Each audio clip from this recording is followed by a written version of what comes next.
后来继续要来讲，即摆台湾人普遍的生活拢较富足咯，囡仔佫生少，所以嘛较有迄个才调来栽培囡仔。讲即摆去读私立国小的囡仔是愈来愈多，这个99学年度读私立的是30700外人，到108学年度咧增加到40500外人，这个10年来是增加到3成2。真侪家长拢讲，这个公立的小学升课纲的变化伤多，而且嘛真担心这个老师的品质无稳定。私立的国小有双语的教学，而且这个学习是一条龙，同一间的学校会当为国小一直读到高中。虽然讲这个学费加真贵，但是为着要来栽培囡仔，父母拢真感慨。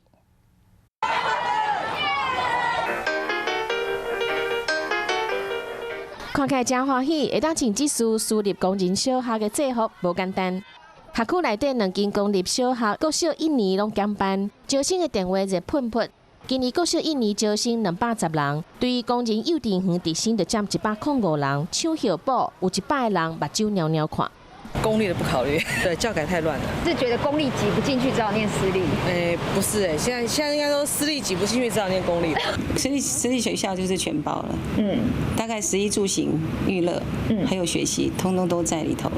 我们老师很辛苦，我们每天7点要打烊，要关门，我们老师都7点10分、20分、30分还不回家。私立小学的老师一年一聘，爱通过考核，另外设立双语实验班，更较有竞争力。愈来愈侪爸爸妈妈拢来拼。读私立小学的囡仔，对10当前30724人，今年有4539人，好摆照轮3年一轮。嘛，互招生困难的私立高中职找到活落去的勇气。今仔是台北31间的私立高中职，内底有加设国中国校部的，就有18间。亲像约达高职办普林斯顿国际小学，今年第一摆招生，煞招到一个学生尔。有消息讲是因为学费40万，足侪人惊到，但是学校无承认。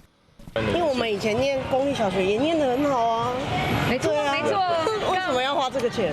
事实上是多的，要卖肾了是吗？对，那割一颗不够啊。但是私立的东山高中、协和幼德高中、开南商工，这几间学校嘛是对办小学真介意，少年的拼成败，靠家己的实力，大家做伙办教育。